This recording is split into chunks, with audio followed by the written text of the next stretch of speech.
Indian protein, imported protein कौन, और video के एंड में मैं आपको बताऊंगा कि इंडियन प्रोटीन आपके लिए बेस्ट है या इंपोर्टेड प्रोटीन आपके लिए बेस्ट है।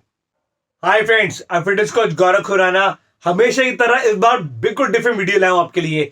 आज का टॉपिक बड़ा इंटरेस्टिंग टॉपिक है। हर बंदा जानना चाहता है कि अगर मेरे को वेट लॉस करना है तो कौन सा प्रोटीन लेना चाहिए, वेट गेन करना है तो कौन सा प्रोटीन लेना चाहिए। सबको लगता है कि जो प्रोटीन का काम है वो वेट गेन करना भी है और वेट लॉस करना भी है। अब दोनों में से एक बंदा सही होगा और एक बंदा गलत होगा, तो आप बताएं कि कौन सही है कौन गलत है। क्या आपको भी लगता है कि वेट गेन करने के लिए प्रोटीन चाहिए या आपको लगता है कि वेट लॉस के लिए प्रोटीन चाहिए? तो मैं आपको बताऊं, ये दोनों आंसर गलत है। जी हाँ, दोनों आंसर गलत हैं। वेट गेन या वेट लॉस का प्रोटीन से दूर दूर तक लेना देना नहीं है, बिल्कुल भी लेना देना नहीं है।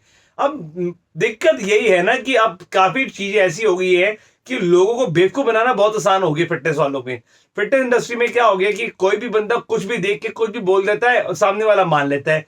पर दिक्कत यही है, इस चीज का फायदा उठाते हैं बाकी लोग, ऐसे ब्रांड, ऐसी कंपनियां, ऐसे ट्रेनर, फेक ट्रेनर।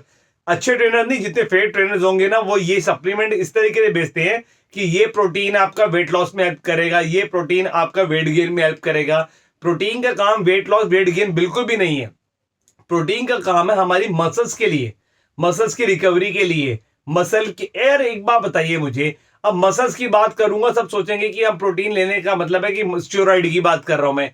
प्रोटीन अलग है, स्टेरॉइड अलग है। मसल बढ़ने का मतलब ये नहीं कि आप प्रोटीन लेंगे तो उससे आपका 18 इंच का डोला हो जाएगा। आपका मतलब कहते हैं ना कि प्रोटीन डाइट लेने से आपके साइज बढ़ जाता है। देखो, खाली प्रोटीन डाइट से साइज नहीं बढ़ता, पूरे दिन के न्यूट्रिशन पे डिपेंड करता है। उसमें कार्बोहाइड्रेट्स कितनी है, फैट्स कितनी है, वो बहुत मैटर करता है। अब प्रोटीन का काम है होता है हमारी मसल्स के लिए, मसल्स रिपेयरिंग के लिए प्रोटीन का सबसे इंपॉर्टेंट रोल होता है। जैसे एनर्जी के लिए हमें कार्बोहाइड्रेट पे डिपेंड रहना पड़ता है, इसीलिए मसल्स की रिपेयरिंग के लिए जब हम लोग एक्सरसाइज करते हैं, हमारे मसल टिश्यू ब्रेक होते हैं, तो उसके रिकवरी के लिए हमें प्रोटीन की जरूरत पड़ती है। अब आज के टाइम में देखिए, जितनी डाइट हमें प्रोटीन हमें चाहिए वो हमें कुछ टाइम पे काफी तरीके से हमें नेचुरली मिल सकता है, सब इसके डाइट के थ्रू भी। बट काफी लोग जैसे होते हैं कि अंडे नहीं खाते या पनीर नहीं खाते, सोया नहीं खाते, तो उनको सप्लीमेंट पे शिफ्ट होना पड़ता है। तो सप्लीमेंट को लेके ना बहुत मिथ होते हैं। काफी फीमेल क्लाइंट जो कहते हैं कि हम प्रोटीन लेंगे तो हमारा मैन बॉडी बन जाएगी। सब कहते हैं प्रोटीन बनने से मसल बन जाते हैं। अरे मसल बन जाते हैं, मसल बनने का मतलब ये नहीं कि आपके मतलब 16 इंच का डोला बन जाएगा आदमियों की तरह, जिस तरीके का आदमियों की तरह बॉडी बन जाएगी। ऐसा नहीं है। आपकी जो स्किन लूज है, स्किन टोन हो जाएगी, बॉडी टाइट हो जाएगी। उसके बाद वेट ट्रेनिंग करते हैं तो देखिए बॉडी में क्या चेंज आता है। प्रोटीन और आप वेट ट्रेनिंग का जो कॉम्बिनेशन बनाएंगे ना, देखिए बॉडी कितना अच्छा चेंज देती है। तो ये बहुत मैटर करता है। अब बात आती है कि प्रोटीन लेना कौन सा चाहिए, प्रोटीन कितने का आता है, प्रोटीन इंडियन ले या इंपोर्टेड ले। ये क्वेश्चन हर एक के बंदे के दिमाग में होता है कि प्रोटीन कौन सा लेना चाहिए। देखिए, प्रोटीन तीन होते हैं, आइसोलेट होता है, कंसंट्रेट होता है, हाइड्रोलाइज्ड होता है। अब तीनों प्रोटीन के में डिफरेंस क्या होता है उसके ऊपर मैंने वीडियो बना रखी है, आप चेक करें, ठीक है। पहली चीज, आपको कौन सा प्रोटीन लेना चाहिए। देखिए, आम बंदा क्यों, मैं एक बेसिक लैंग्वेज की बात करूं, प्रोटीन वो चीज है जिसको आपको लाइफ टाइम लेना है। जैसे देखो, अगर आपको फिट रहना है, एक्टिव रहना है, बीमारी से दूर रहना है, स्किन टाइट रखनी है, बॉडी फिट रखनी है, मसल मास को बचा के रखना है, तो आपको प्रोटीन को लाइफ टाइम लेना है। रोटी भी तो आप लाइफ टाइम खा रहे हैं, ठीक है, पानी भी लाइफ टाइम पी रहे हैं, तो प्रोटीन को अपनी डाइट में लेने में क्या दिक्कत है। प्रोटीन के नाम पे तो बस ये होता है कि प्रोटीन हो गया किडनी खराब हो जाएगी। प्रोटीन से कोई किडनी खराब नहीं होती है, बिल्कुल भी किडनी खराब नहीं होती है। अगर आपको कोई ऑलरेडी प्रॉब्लम है किडनी की तो बात अलग है, अदरवाइज प्रोटीन का काम किडनी खराब करने का नहीं है। काफी लोग तो ये भी सोचते हैं कि प्रोटीन बनता है नॉनवेज से, हम लोग लेंगे नहीं। प्रोटीन नॉनवेज से नहीं बनता, वे प्रोटीन की बात कर रहा हूं मैं। वे प्रोटीन बनता है दूध से। जी हाँ, मिल्क से बनता है वे प्रोटीन। तो वेजिटेरियन की भी इसको आराम से ले सकते हैं। अब इसलिए अगर आप इसको लॉन्ग टर्म लेना है तो देखिए, मैं प्रोटीन के लिए ये सजेस्ट करूंगा कि हाइड्रोलाइज, कंसंट्रेट, आइसोलेट, इन तीनों में जोन सा भी लेना है। सबसे इंपॉर्टेंट होता है कि आपकी पॉकेट के लिए कौन सा कंफर्टेबल है, वो बड़ा मैटर करता है। आप महंगा ले ले एक बार, चलो एक बार आपने हाइड्रोलाइज, सबसे महंगे प्रोटीन होते हैं, आपने वो ले लिया, अगली बार आप उसको परचेज नहीं कर पा रहे, तो फिर आप डिमोटिवेट हो जाएंगे कि अब मैंने प्रोटीन लेना था पर मैं ले नहीं पा रहा, फिर प्रोटीन लेना छोड़ देंगे। इसीलिए कहता हूं प्रोटीन वो ले जिसको आप लॉन्ग टर्म फॉलो कर सके। आप कंसंट्रेट भी लें, उसके भी कोई नुकसान नहीं है, वो भी अच्छा प्रोटीन होता है। आइसोलेट उससे अच्छा प्रोटीन होता है, हाइड्रोलाइज उससे भी अच्छा प्रोटीन होता है। तो हर पर्सन की रिक्वायरमेंट के हिसाब से प्रोटीन लेता है पर्सन। पर बात आती है पैसों को लेके कि प्रोटीन कौन सा ले, तो मैं तो हमेशा एक ही बोलता हूँ, जो आपकी पॉकेट के लिए कंफर्टेबल हो वो ले। पर प्रोटीन लेते हुए सबसे इंपॉर्टेंट एक चीज का ध्यान देना है कि आप प्रोटीन जहां से भी ले, आप उस पर्सन से बिल जरूर ले। आप ऑनलाइन ले या ऑफलाइन ले, बिल जरूर ले। क्योंकि प्रोटीन एक ऐसी इंडस्ट्री है, अभी लास्ट टाइम भी मैंने लास्ट मंथ ही मैं एक वीडियो देख रहा था, उसमें बता रहे थे कि इंडिया के अंदर इतने फेक सप्लीमेंट मिल रहे हैं, इतने फेक सप्लीमेंट मिल रहे हैं कि उसकी जगह फायदे की जगह नुकसान हो रहा है। तो फेक सप्लीमेंट से बचने के लिए बेस्ट मैं आपको एक ही रिकमेंड करूंगा कि जो भी ले, एक अच्छी शॉप से ले और एक अच्छे ट्रस्ट के पर्सन से ले, और उसका बिल जरूर ले। बिल जरूर ले, ये चीज याद रखे, बिना बिल के कोई भी प्रोटीन बिल्कुल ना ले। आप बिल जरूर लें, क्योंकि बिल आपके पास होगा तो आपको इतना श्योर होगा कि आपको प्रोटीन अच्छा, आपको रियल मिल गया है।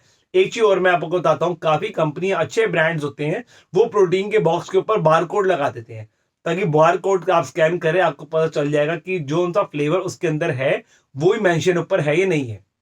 कभी कभार क्या होता है, मान लीजिए आपने प्रोटीन खोला, बनाना फ्लेवर, अंदर मिला चॉकलेट, तो बंदा कंफ्यूज हो जाता है। तो इसलिए, और आप एक्यूरेसी जानना चाहते हैं तो उसमें आप ये भी कर सकते हैं कि बारकोड जिस कंपनी लगाती है प्रोटीन, आप उसके प्रोटीन खरीदें।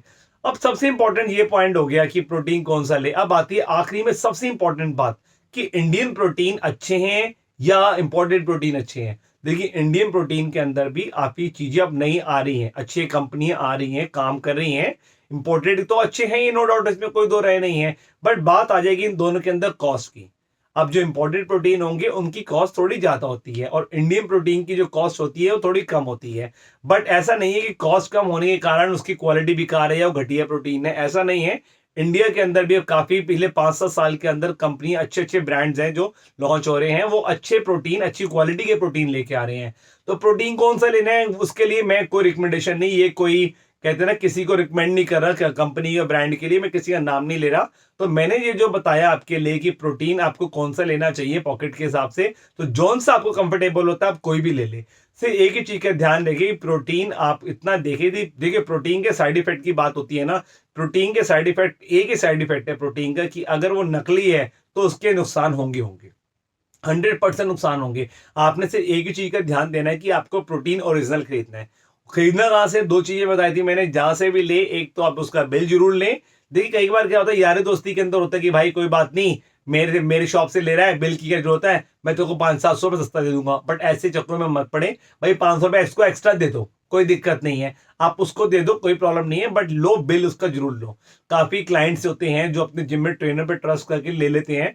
अगर आपको अपने ट्रेनर पे ट्रस्ट है, आपको लगता है आपका ट्रेनर जेन्युइन है, तो ठीक है, आप उससे ले सकते हैं, कोई दिक्कत नहीं। देखो, सिंपल सी बात यह है कि अगर आपको पूरा ट्रस्ट है तो आप उनसे ले, कोई दिक्कत नहीं। पर बात आती है वही की, बिल की। अगर आप बिल लेके करते हैं तब भी आप सेफ हैं। मेन पॉइंट चीज आपको देखना है कि जिससे भी ले वो ट्रस्ट वाले पर्सन से ले। अब देखिए, कोई अपने कजिन से बाहर से मंगाता है, वो भी ट्रस्ट वाली बात है। आप अपने ट्रेनर पर ट्रस्ट करते हैं, सारे ट्रेनर बुरे नहीं होते, अच्छे कुछ ट्रेनर अच्छे भी हैं जो बिल्कुल सही चीज बोलेंगे, आपको सही गाइड करेंगे आपको। तो इस चीज का जरूर ध्यान दे कि प्रोटीन ले, जरूर ले, कोई नुकसान नहीं है उसका। कौन सी एज, सब एज में प्रोटीन ले सकते हैं। बचपन से प्रोटीन की रिक्वायरमेंट शुरू होती है और बुढ़ापे तक जितने हम बड़े होते जाते हैं उतनी प्रोटीन की रिक्वायरमेंट बढ़ जाती है। तो इस चीज का जो ध्यान दे कि प्रोटीन के अंदर जो प्रोटीन से रिलेटेड जो भी डर है ना, वो बिल्कुल डर बाहर निकाल दो। और इस वीडियो मैंने कोशिश करी है आपके लिए प्रोटीन से रिलेटेड डाउट क्लियर करने की। अगर वीडियो अच्छी लगती है, चैनल को लाइक करें, शेयर करें, सब्सक्राइब करें। थैंक